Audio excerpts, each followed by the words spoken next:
बिस्मिल्लाहिर्रहमानिर्रहीम। अजीज बच्चों, आज के सबक में आप ध्यान रखना, हम सबक पढ़ने के साथ साथ ग्रामर भी सीख जाएंगे। जहां पर जो ग्रामर की सिनफ से हमें ताल्लुक होगा तो आप ध्यान रखना और अपना रफ खोल के रखो और वो हम साथ साथ नोट करते जाएंगे। तो पहले मैं बच्चों से आपसे एक सवाल पूछना चाहता हूं। बोलो, आप कैसे बच्चे बनना चाहते हैं, अच्छे या बुरे? यकीनन आपका जवाब होगा अच्छे बच्चे। कोई बुरा नहीं बनना चाहता, हर कोई अच्छा बनना चाहता है। और हमें उम्मीद भी है कि हम सब जो हमारा ये लेसन देख रहे हैं वो अच्छे बच्चे हैं और अच्छे बच्चे बनेंगे। यही आज हमारे सबक का उन्वान है, भले और बुरे की पहचान। भले और बुरे की पहचान, दो लफ्ज हमें यहां मिल गए अनवान में ही, क्योंकि मैंने पहले ही कहा कि हम पढ़ने के साथ साथ ग्रामर भी सीखेंगे, अमली ग्रामर, अमली तरीकेकार अपनाएंगे। यानी भला और बुरा, भला बुरा ये एक दूसरे के जिद है। यानी जो लफ्ज एक दूसरे का मुखालिफ आता है उसको हम जिद कहते हैं। मिसाल के तौर पर रात, दिन, सुबह, शाम, अंधेरा, रोशनी। इसी तरह बहुत सारे लफ्ज जो आपके दिमाग में आते हैं, इनको हम क्या कहते हैं? इनको हम जिद कहते हैं। क्या कहते हैं? जिद, जो एक दूसरे की जिद। चलो बच्चों, अब हम पढ़ना शुरू करेंगे। नेक आदमी अपने दुश्मनों के साथ वो सलूक करते हैं जो चंदन लकड़ी के साथ करता है। लकड़ी इसे काटती है मगर वो इसकी धार को खुशबूदार कर देता है। इसलिए चंदन को ये इज्जत हासिल है कि देवताओं के सरों पर जगह पाता है, और कुल्हाड़ी की ये दुर्गत हुई कि इसका मुंह आग में तपा कर हथौड़ों से पीटा जाता है।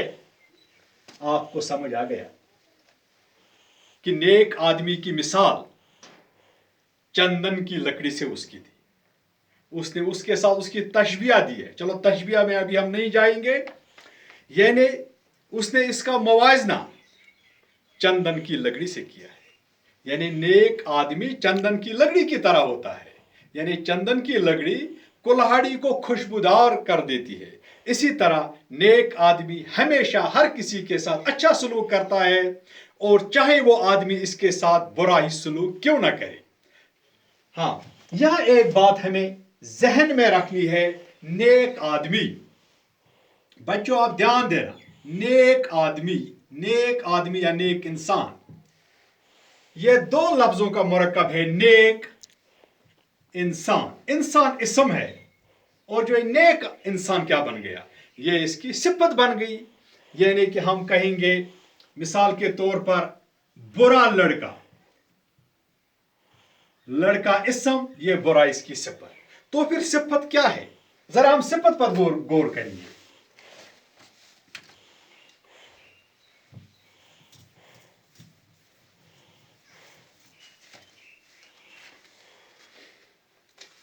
सिफत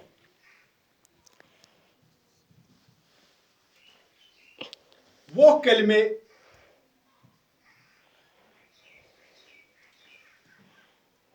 जिनसे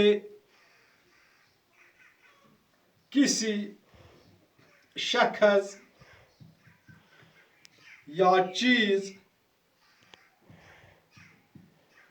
या जगह, या इस तरह किसी शख्स, चीज या जगह के औसाफ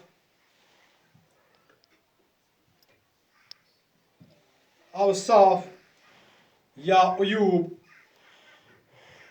ऐब की जमा उयूब, या हालत या कैफियत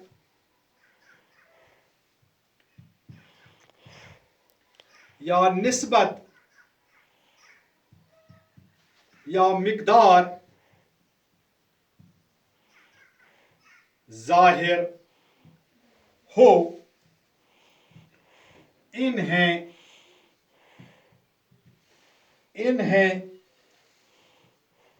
इस्म सिफत या सिफत कहते हैं। मुख्तसरन, ये मैंने इसकी तफसीली इस्तिलाह बयां की। मुख्तसरन हम यह कहेंगे किसी शख्स, चीज या जगह की अच्छाई या बुराई को हम सिफत कहते हैं।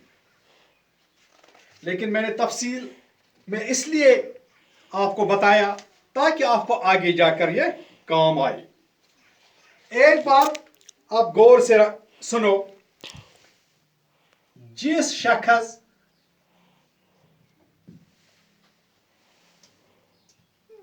चीज या जगह की सिफत बयान की जाए,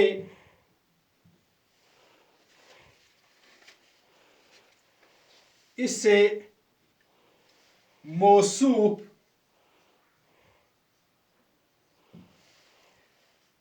कहते हैं। मसलन अहमद अच्छा लड़का है, यानी इसमें अहमद मौसूफ है और अच्छा इसकी सिफत। तो प्यारे बच्चों, पहले ही इक्तिबास में या पहले ही जुमले में आपने सिफत सीखा। तो हम पढ़ते पढ़ते और आगे जाएंगे। हम अब दूसरे पैराग्राफ पर पहुंच गए। आपको ये अच्छी तरह समझ आ गया कि ये सबक हमसे क्या कहता है। हमें भले और बुरे की पहचान कराता है और साथ साथ हम ग्रामर भी सीखते हैं। भले आदमी सादा मिजाज रखते हैं और जो कुछ खुदा ने दिया है इस पर राजी रहते हैं। दुनिया की ख्वाहिशों से आज़ाद होते हैं, हर हाल में खुश रहते हैं और फयाजी के लिए मशहूर होते हैं। सबके साथ मोहब्बत और शफकत से पेश आते हैं, किसी से दुश्मनी नहीं रखते, हिर्स और लालच की इनको हवा नहीं लगती, बग़ज़ और हसद का इन पर साया नहीं पड़ता। वो गरीबों पर मेहरबानी करते हैं, अपनी ताज़ीम की परवाह नहीं करते मगर औरों की ताज़ीम करते हैं। किसी से ऐसी बात नहीं कहते जो इसको बुरी मालूम हो। वो अपने कौल के सच्चे होते हैं। इनको खुदा परस्ती और इंसान के साथ भलाई करने की लाव लगी होती है। बिलाशुबा ऐसे ही आदमी को खुदा रसीदा कहना चाहिए। प्यारे बच्चों, यहाँ पर आपने सीखा कि भले इंसान कैसे होते हैं, सादा मिजाज होते हैं, अपनी ताजीम की परवाह नहीं होती, औरों की ताजीम करने में कोई कसर नहीं छोड़ते, वो खुदा परस्त होते, वो इंसान दोस्त होते। ये इनके अवसाफ है। प्यारे बच्चों, यहाँ में एक चीज जहन में रखना जरूरी है। यहाँ पर एक लफ्ज आया है फयाजी। ये लफ्ज फयाज से निकला है। तो ग्रामर के लिहाज से ये क्या है, जरा इस पर हम गौर करेंगे। फयाज या फयाजी ये भी सिफत है, लेकिन ये कौन सी सिफत है वो हमें देखनी, यानी कि जिसका किसी से ताल्लुक है, किसी खुसूसियत के साथ जिसका वास्ता होता है। मिसाल के तौर पर इस सिफत को हम सिफते नस्बती कहते हैं। वो सिफत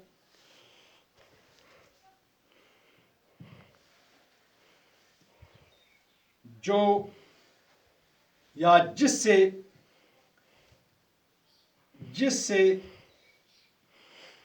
किसी का लगाव या ताल्लुक ظاہر ہو. اس کو ہم صفت نسبتی کہتے ہیں. مثال کے طور پر کوئی کشمیر کا ہے اس کو کشمیری کہتے ہیں, کوئی پنجاب کا اس کو پنجابی کہتے ہیں. یہ اس کی صفت بنتی ہے. یا شال, کوئی کشمیری شال, یہ اس کی صفت بن گئی.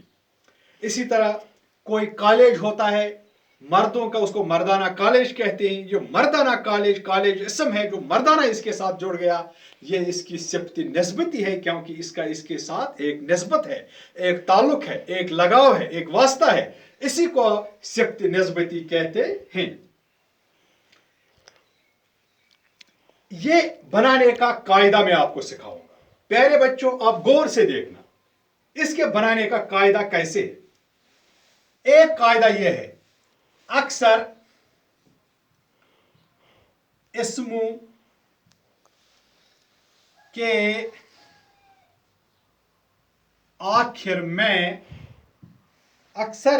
کے آخر میں یائے معروف لگا کر صفت نسبتی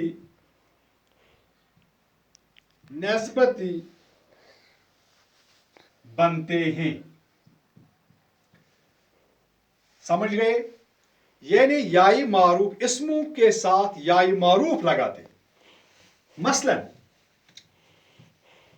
ہم مثال دیں گے, چند مثالوں سے ہم سمجھائیں گے. انسان اگرچہ اسم ہے تو صفت نسبتی کیسے بڑھیں گے؟ ہم اس کے ساتھ یائی معروف لگائیں گے. انسان, انسانی. حیوان, حیوانی.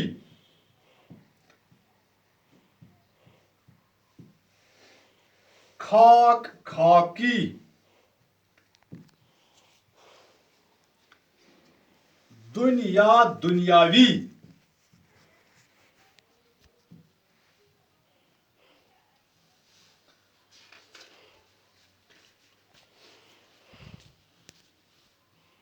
صدیق, صدیقی. خدا, خدائی.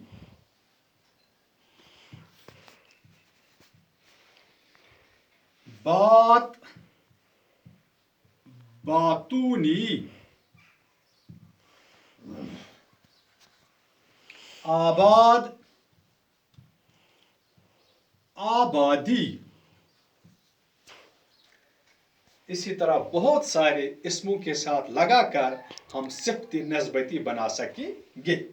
پیارے بچوں, یہی ایک قاعدہ نہیں ہے, لیکن اکثر اسموں کے ساتھ, یعنی سب سے بڑا قاعدہ یہی ہے.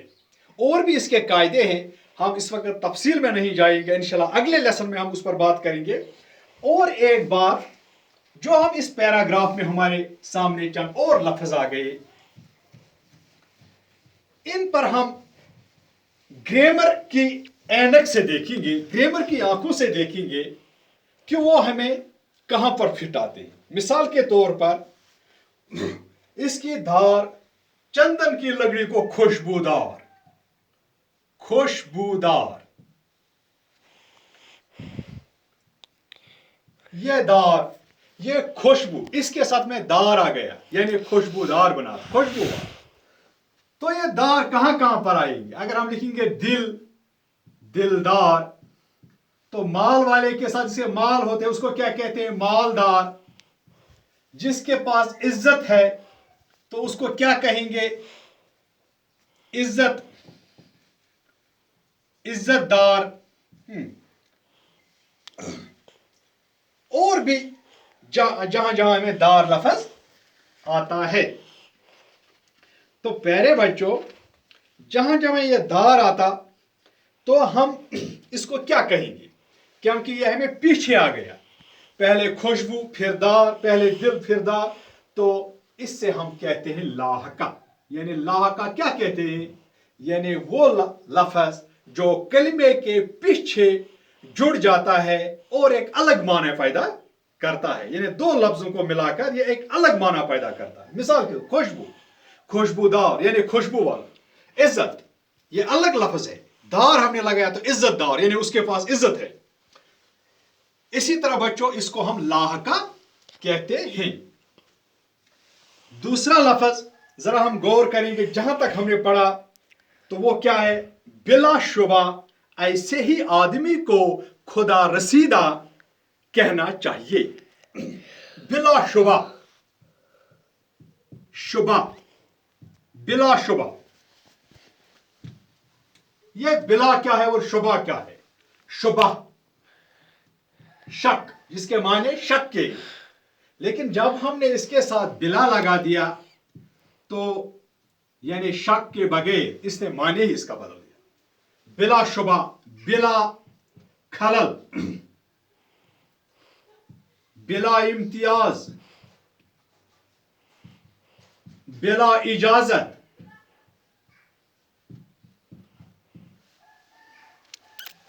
इसी तरह हम बहुत सारे लफ्ज जो हमें पहले आते हैं, लेकिन फिर क्या करते हैं? फिर वो माने बदल देते हैं। या और हम कहेंगे बिला नागा, बिला कीमत,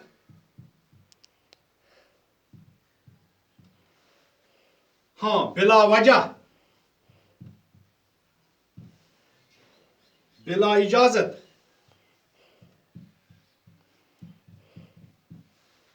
तो अगर हम इसको लाहका कहते हैं तो इसको क्या कहेंगे? तो इसको हम साबका कहते हैं। जब हम पहले कोई हरफ लगाते हैं किसी इसम के साथ या किसी लफ्ज के साथ, हम पहले उसको जोड़ते हैं तो एक अलग माने पैदा करता है या माने में इजाफा करता है, तो इसको हम लाहका कहते हैं। इस तरह प्यारे बच्चों, आज आपने क्या क्या सीखा? हम ये इतना ही नहीं, मिसाल के तौर पर एक और लफ्ज जो यहां पर था, खुदा रसीदा, खुदा रसीदा, खुदा वाला, जिसने खुदा को पहचाना, खुदा वाला है, अल्लाह वाला। ये रसीदा, उमर रसीदा,